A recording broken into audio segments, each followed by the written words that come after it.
Thank you, George. From the point of view of the criminal expert, London has become a singularly uninteresting city. Well, I hardly think you'll find many decent citizens to agree with you. Well, one must not be selfish. The community is the gainer and no one the loser, save the poor unfortunate specialist whose occupation was gone.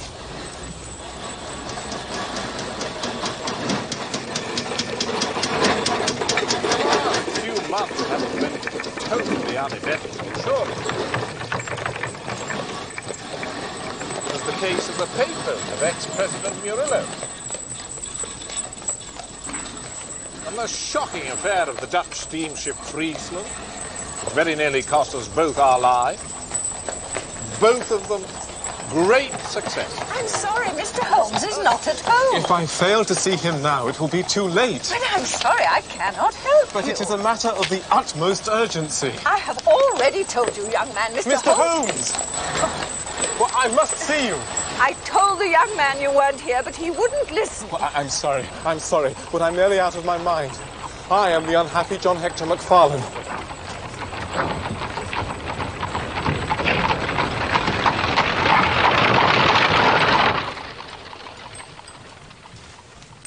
Now, tell us quietly and slowly who you are and what it is that you want.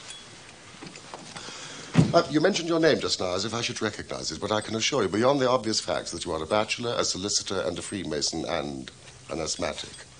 I know nothing about you whatever. Your untidy clothes, sheaf of legal papers, watch chain, and your somewhat irregular breathing.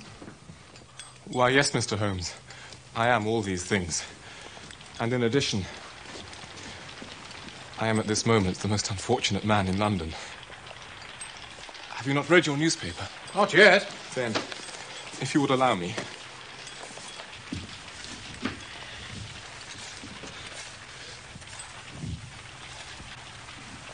At about 12 o'clock last night, an incident occurred at Norwood which points, it is feared, to a serious crime. A small timber yard caught fire at the back of a house belonging to Mr. Jonas Oldacre, a builder. Surprise was expressed at Mr. Oldacre's absence, and it became apparent that he had disappeared. An examination of his room revealed a safe which was open, signs of a murderous struggle, and a heavy walking stick with stains of blood upon the handle. All I ask is that you don't abandon me. A man has followed me from London Bridge Station. If they arrest me before I finished my story, make them give me time, so that I may tell you the whole truth. I could go to jail happy if I knew that you were outside working for me. But arrest you? This is really most gratifying. On what charge do you expect to be arrested? Upon the charge of murdering Mr. Jonas Oldacre of Lower Norwood. Dear me.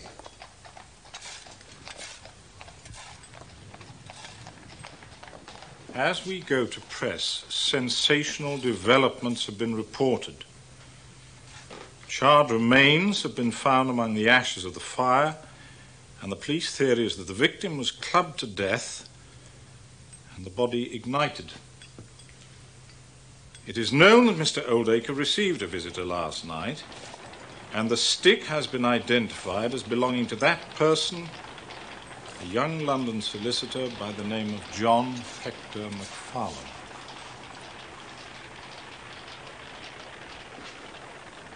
May I ask why you are still at liberty, Mr. MacFarlane? As there seems to be enough evidence to justify your arrest. I live with my mother at Torrington Lodge in Blackheath. But last night, having late business with Mr. Oldacre, I stayed at an hotel in Norwood. Mr. Holmes, I knew nothing of this affair until I was on the train to my office this morning and read what you have just heard. I saw at once the terrible danger of my position and hurried to put the case in your hands.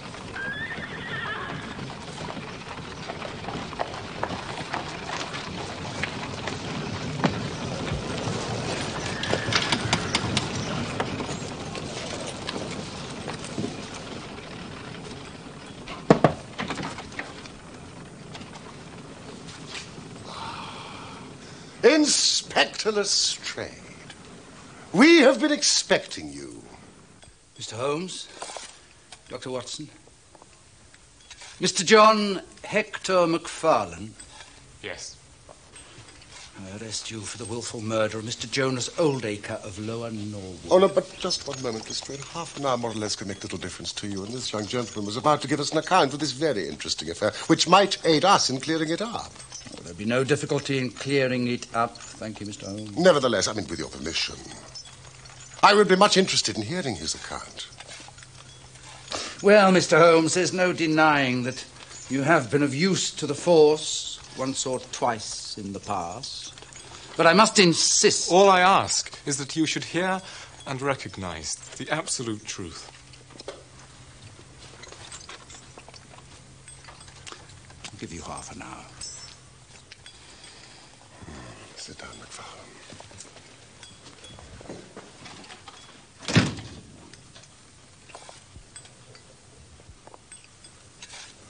Thank you, Lestrade.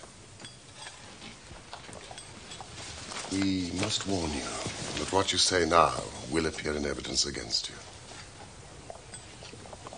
Pray continue.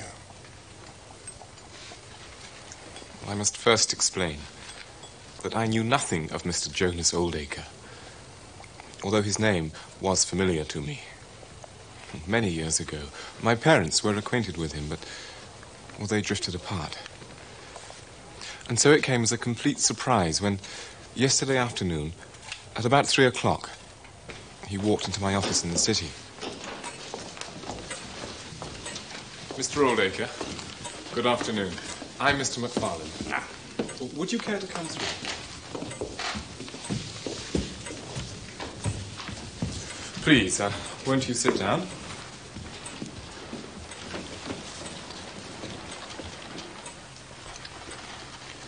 How can I help you?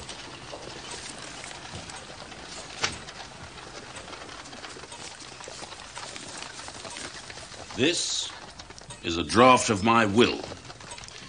I want you, Mr. MacFarlane, to cast it into proper legal shape. I shall sit here while you do so.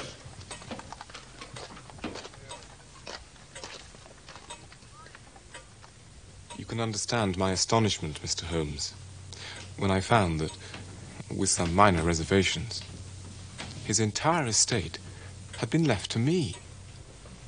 But I simply don't understand. Well, then, let me explain.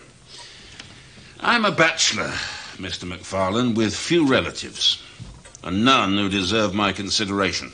Well, that may well be so, Let me finish. I beg your pardon.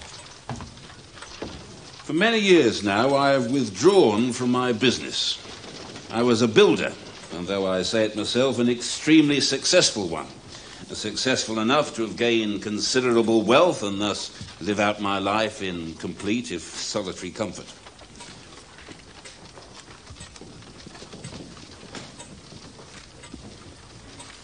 Many years ago, I knew your mother. Knew her and hoped to marry her.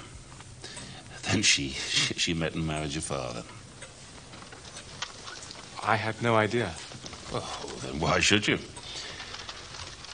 3 months ago, I read of your father's death in the Daily Telegraph, and my mind was turned to your mother and to the son who might very well have been my own.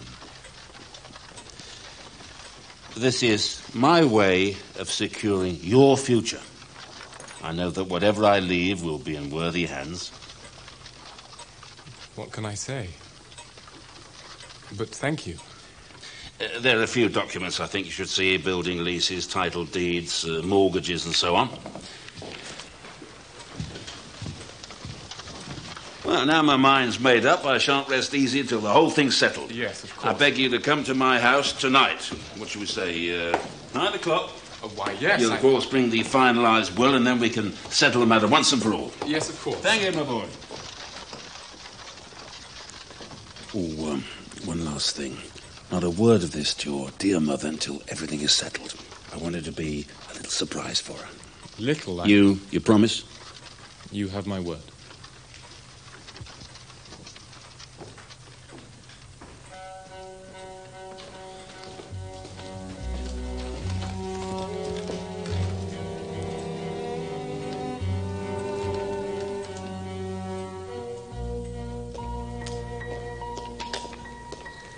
I left in good time for my appointment, but had difficulty in finding the house, so that it was nearly past before I reached it.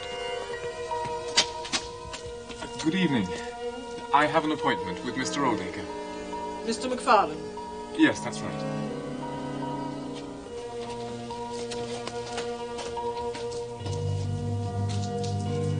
It was not the warmest of receptions, and the house itself had a peculiar, unloved feeling.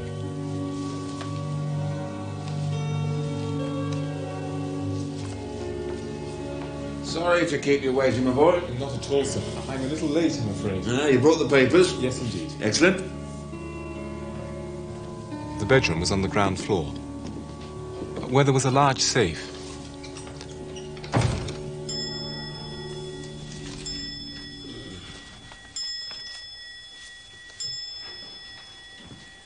Bring the rest of those papers, my boy.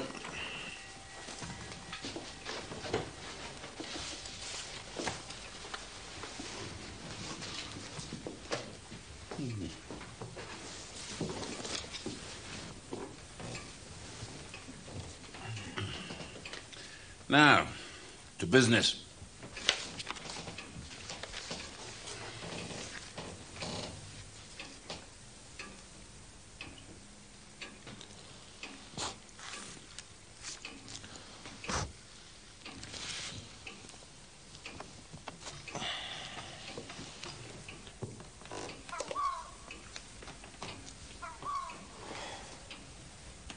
All done? Yes, sir.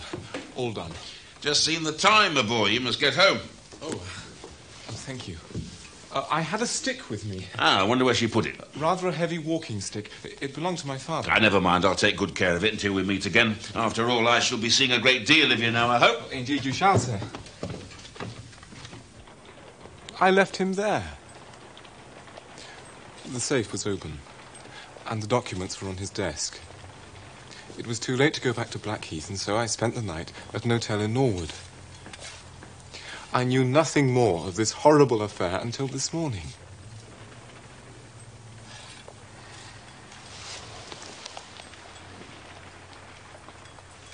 Do you have the original draft of the will that Oldacre brought you?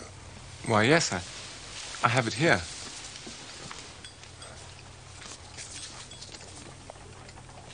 May I retain this for 24 hours, Inspector? If it would amuse you. Well, anything more you'd like to ask, Mr. Holmes? Not until I've been to Blackheath. You mean Norwood? No doubt that is what I must have meant. Now, Mr. McFarlane, my constable's at the door. There's a four-wheeler waiting.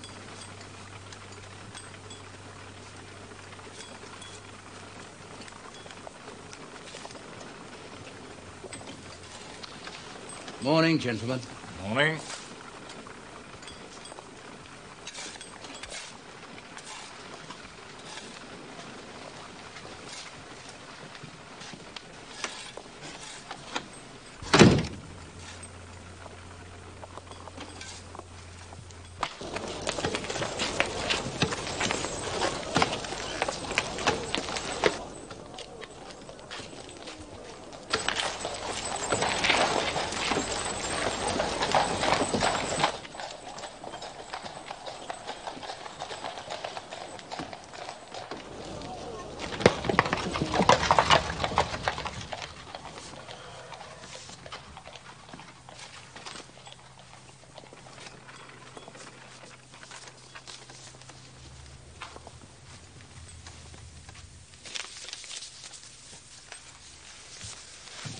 There are certain points about this document, are there not, Watson?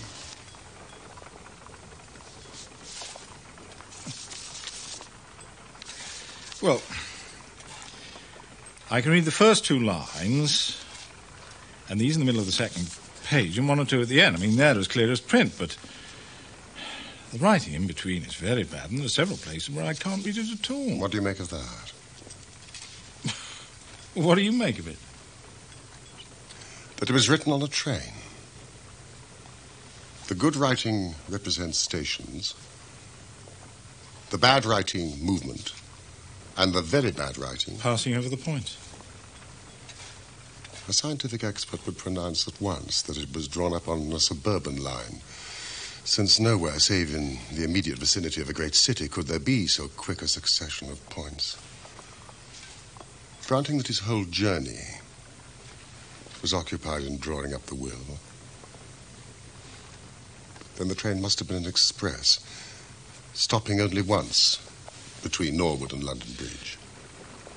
Yes, but it's curious, is it not, that a man should draw up so important a document in so haphazard a fashion? Yes, it suggests that he thought it was going to be of no practical importance. Well, he drew up his death warrant at the same time.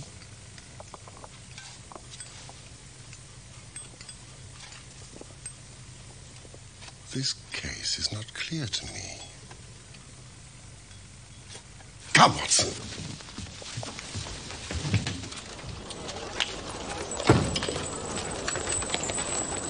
Where are we going, Norwood? No! Blackheath! Carr!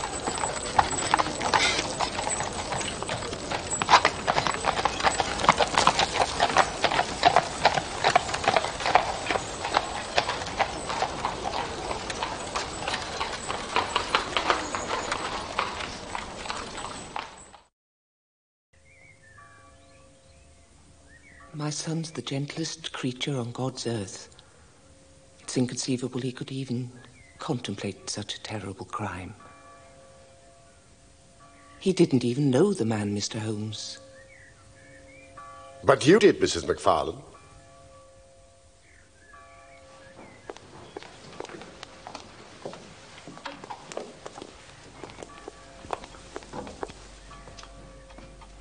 Years ago, I'd forgotten that he ever existed.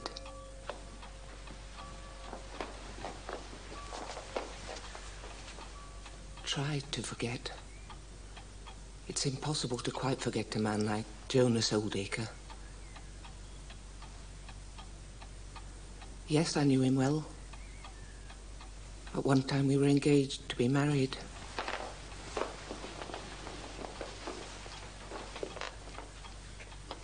Thank heaven I had the sense to turn away from him and marry a better, if poorer man.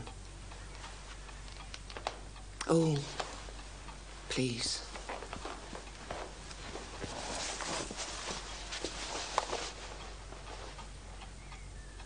Your husband died recently? He was a kind man. A gentle man. He was everything Jonas Oldacre was not. And yet at one time you were prepared to marry him. I said that I knew him well. But the more I knew of him, the more I came to realize I knew him not at all. He would change, suddenly. What I saw frightened me. There was a dark side to his character, Mr. Holmes. A desire to cause pain.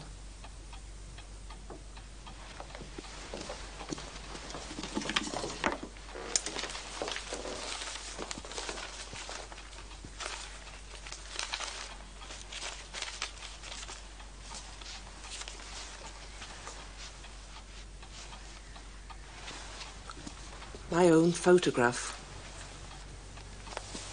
It was my first present to him. Good heavens. That was how it was returned to me on my wedding day. Together with a vile note urging a curse upon my house and saying he'd never forgive me. And yet he does seem to have forgiven you. After all, to leave his entire estate to your son. Neither my son nor I want anything from that wicked man, dead or alive.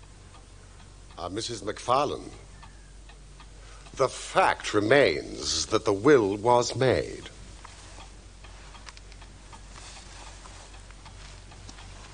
I simply can't understand it.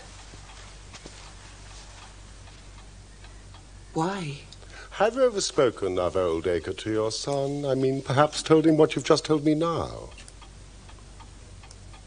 No, never. Never?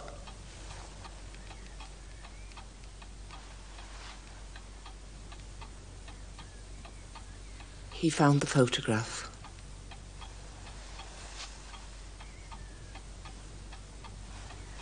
My husband tried to make light of it, but he insisted. My husband told him something of the truth. That's all. And the boy was disturbed?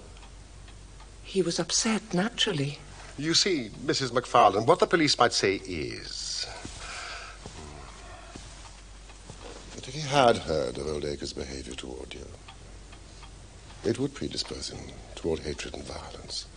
And so their case against him would be considerably strengthened. No. There is a God in heaven, Mr. Holmes. And that same God who's punished that wicked man will show in his own good time. My son's hands are guiltless of his blood.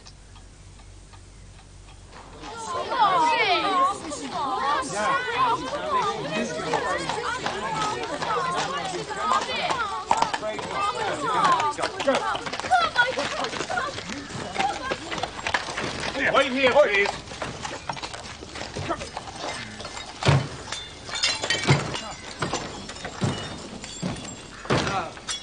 Mr. Holmes, Dr. Watson, we're just clearing up.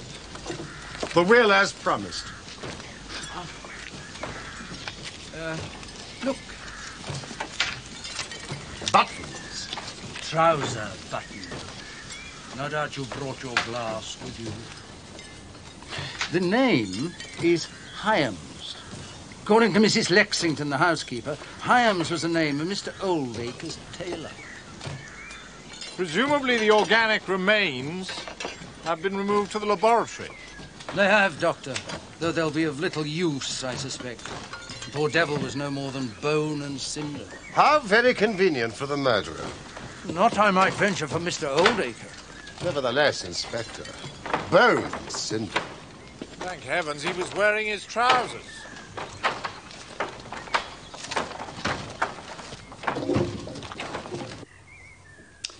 The stick belongs to the accused. He's never denied it. He says that he could not find it when he came to leave the house. Says, Mr. Holmes, says.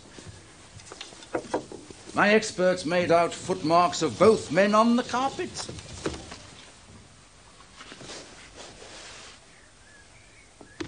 And too much subsequent traffic to make any examination on my part worthwhile. 2 sets of footmarks, Mr. Holmes.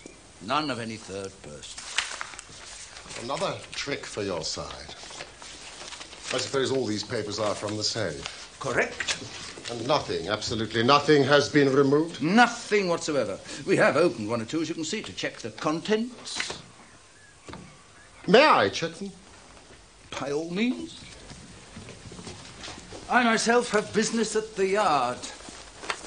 Oh, and I would like to see the housekeeper. What is her name? Mrs. Lexington? She'll add nothing more to what you already know. Nevertheless. I'll send her in.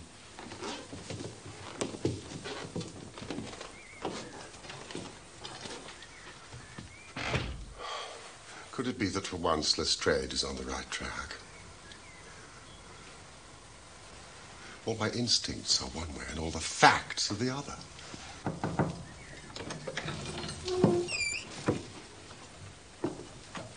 You wish to see me, sir?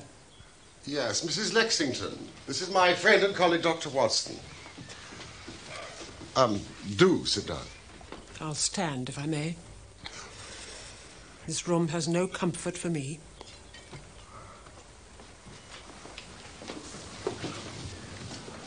You let young Mr. MacFarlane into this house at 9:30? Yes. And I wish that my hand had withered before I'd done so. And you retired to bed at? 20 minutes past 11. 20 past 11. And you heard nothing? My room is at the far end of the house. I heard nothing until the fire alarm sounded. And it was then, only then, that I realized my poor master had been murdered. Mrs. Lexington, to your knowledge, did your master have any enemies?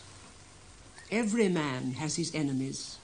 And a businessman like Mr. Eldacre, more than most, perhaps? He was a well-respected gentleman who kept himself very much to himself. Do you know anything about these papers? I know nothing of Mr. Oldacre's private affairs. The buttons that the police found in the fire. My master had 3 suits made by Mr. Hyams. 2 are still in that wardrobe there, and the 3rd he was wearing that night. Thank you, Mrs. Lexington. You have been most cooperative.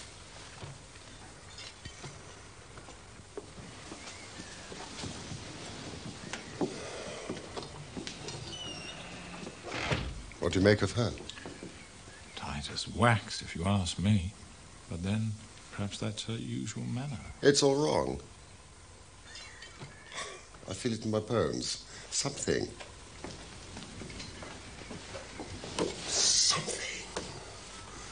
has not come out. And that woman knows it. Holmes, would you like me to have a look at these papers?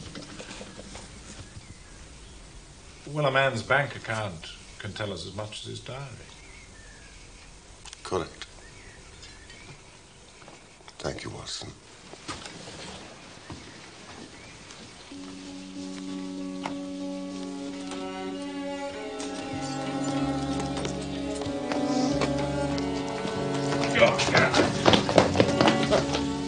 It's all right, Constable. I'm just stretching my legs.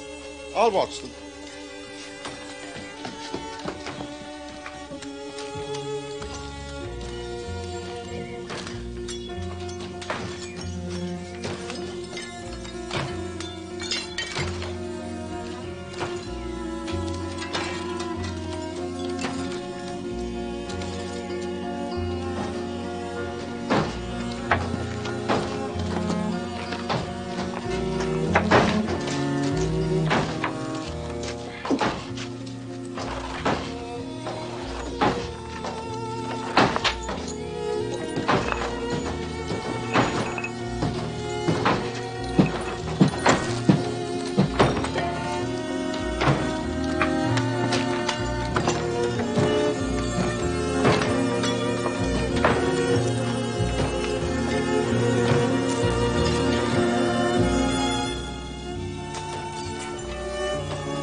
Ah, Constable!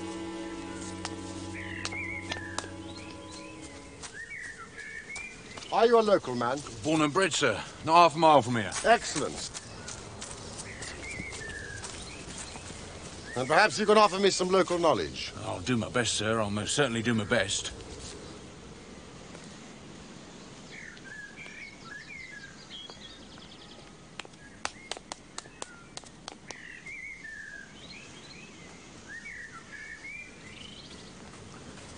Holmes? I'll do that straight away. Lestrade did say that no documents had been removed. Yes. That's what I thought. You found something? No, it's what I haven't found that interests me. there are certain cross-references to various deeds, valuable deeds, none of which I can find. But one thing is clear. Oldacre was hardly in the affluent circumstances we have been led to believe. His bank account was practically empty, largely because he had made several large payments in the past year to a certain Mr. Cornelius. Young MacFarlane would have inherited nothing. This is of interest. Why should a retired builder have such large transactions with a Mr. Cornelius? Well, let's take our cab and see what we can find out from his city bank. You coming? I'll stay here for a while. Norwood Station.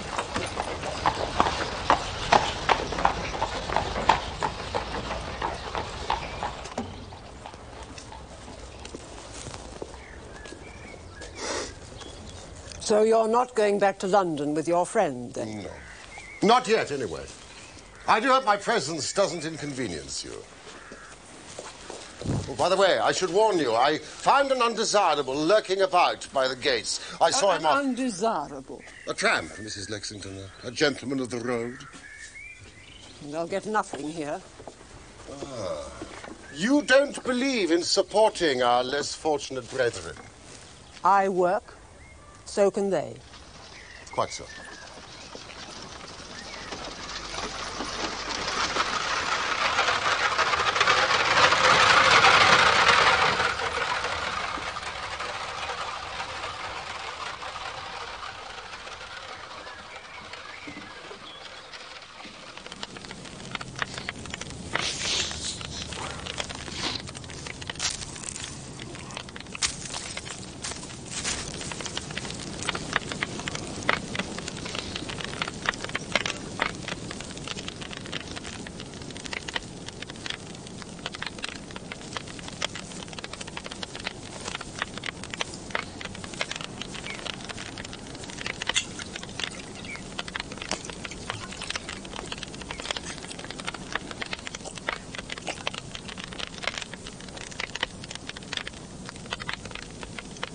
I'm on my way to Folkestone. I've done enough walking, I have.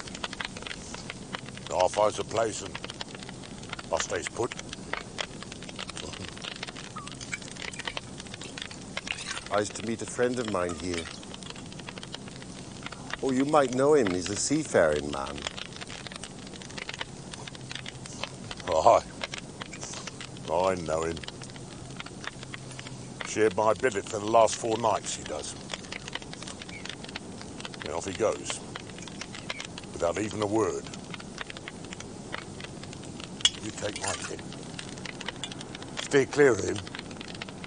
He's a liar. Didn't strike me as such.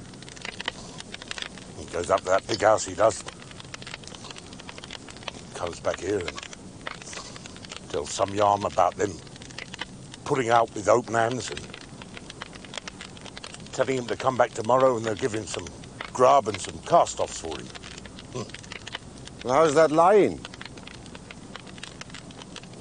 Because, my friend, I'd already paid my call. And nearly got the law on my back for my insolence. Insolence.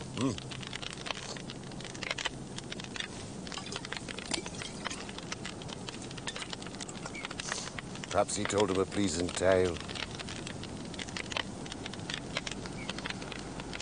Are you saying that a drunken sailor has more to offer than a sergeant in the 22nd? Oh, no. No.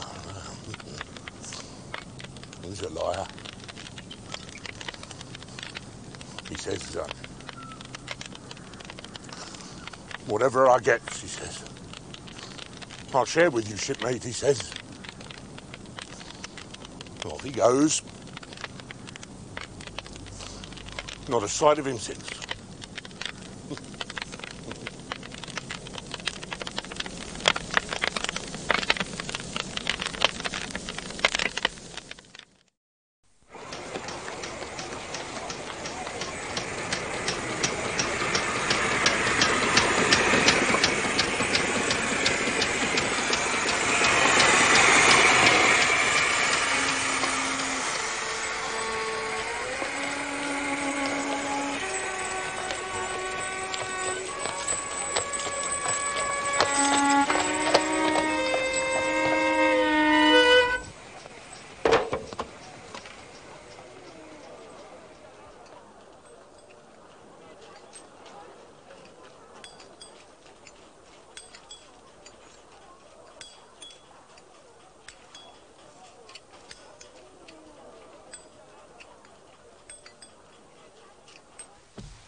Holmes.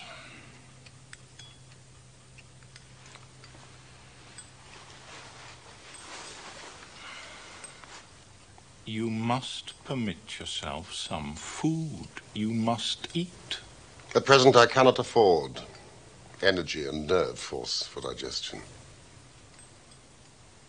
Well, you must if you intend to pursue this case. I fear, my dear fellow, that our case will end ingloriously by Lestrade hanging our client. Which will certainly be a triumph for Scotland Yard. There's a telegram.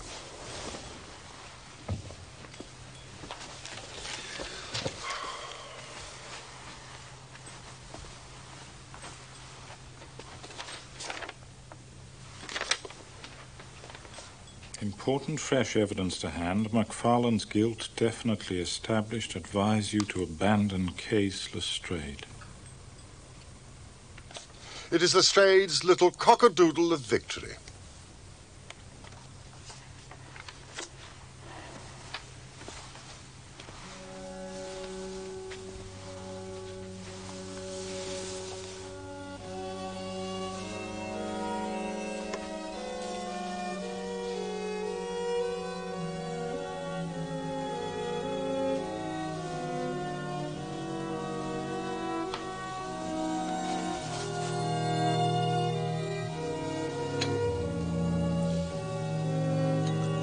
Let's have some breakfast. And then go out together and see what we can do. I feel as if I shall need your company and moral support today.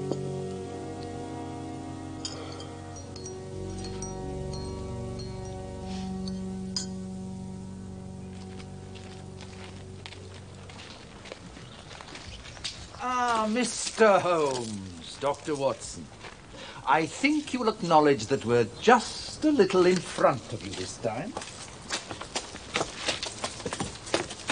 Step this way, if you please, gentlemen, and I'm sure I can convince you that it was John McFarlane who committed this crime. I don't like being wrong any more than the rest of us do. Still, a man can't always expect to have it his own way. Can he, Dr. Watson?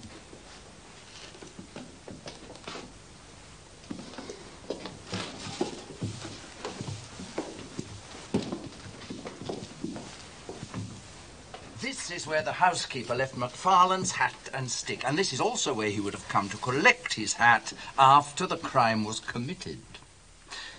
Now look at this. A thumb mark. So I observe. A thumb mark in blood. You are aware that no two thumb marks are alike. I have heard something of the kind.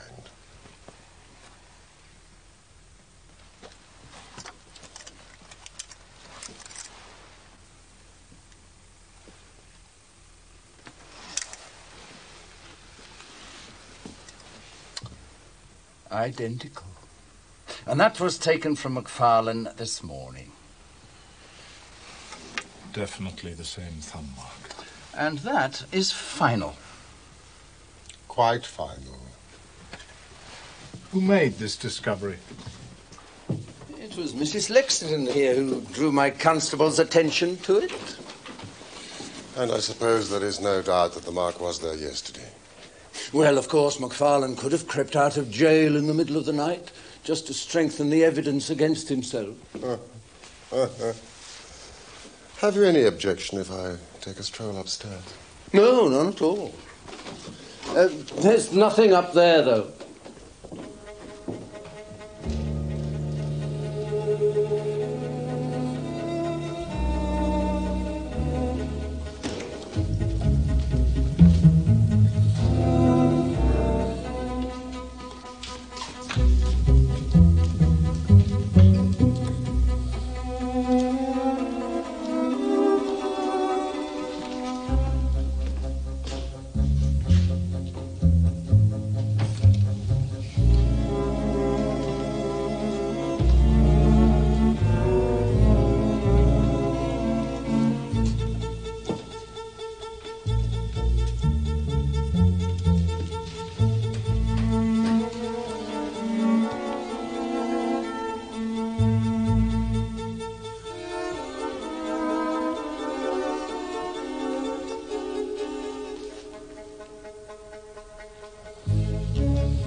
Sorry things look so bad, Holmes. But there is a serious flaw in this new evidence. What's that? That thumbprint was not there when I examined the hall yesterday.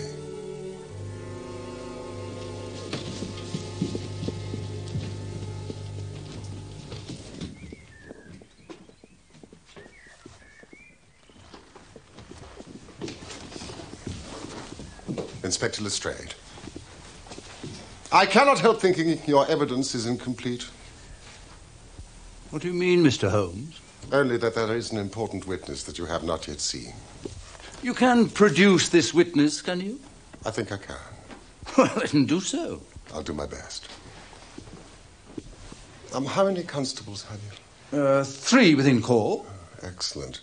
I assume, though, they are able-bodied large men with powerful voices. No doubt that they are, yeah. In the outhouse, there is a quantity of straw. I would like 2 bundles brought in. Straw? And 2 buckets of water. Water? Ask them to bring it to the top landing, will you?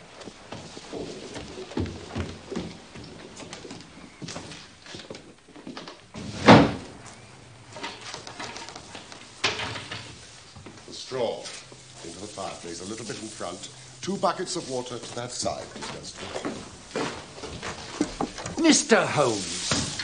I don't know whether you're playing a game with us, but surely you tell us without all this tomfoolery. I can assure you, Lestrade, I have an excellent reason for everything that I do. Watson, would you put a match to that straw? And Constable, will you sprinkle it with water?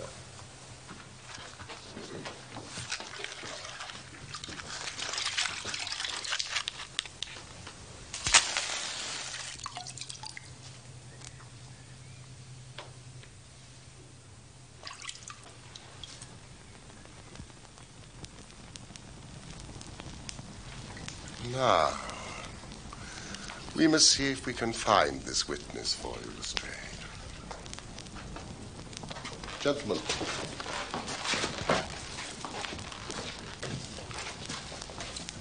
Would you please join me in the call of fire? 1, 2, 3. Fire! Fire! We can do better than that.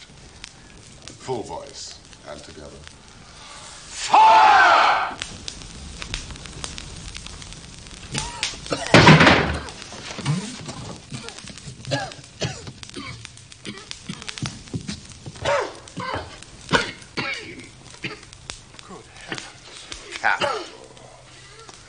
Constable, a bucket of water on that straw.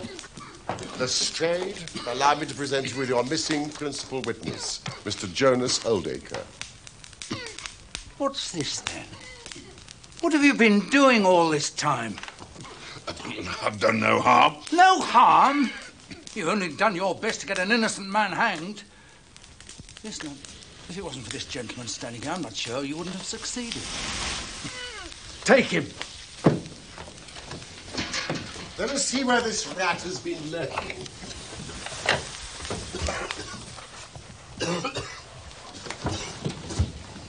Now, you see the advantage of being a builder. He was able to fix up his own little hiding place without any confederate. Save for that precious housekeeper of his, whom I should lose no time in adding to your bag, Inspector. And these are the missing papers, no doubt. No doubt whatsoever. Constable, find the housekeeper. How did you know about that place, Mr. Holmes? When I compared the proportions of this room with those of the room below, I deduced that this fireplace wall was false. Oldacre clearly had a great deal of nerve, but not enough, I fancy, to lie quiet before an alarm of fire.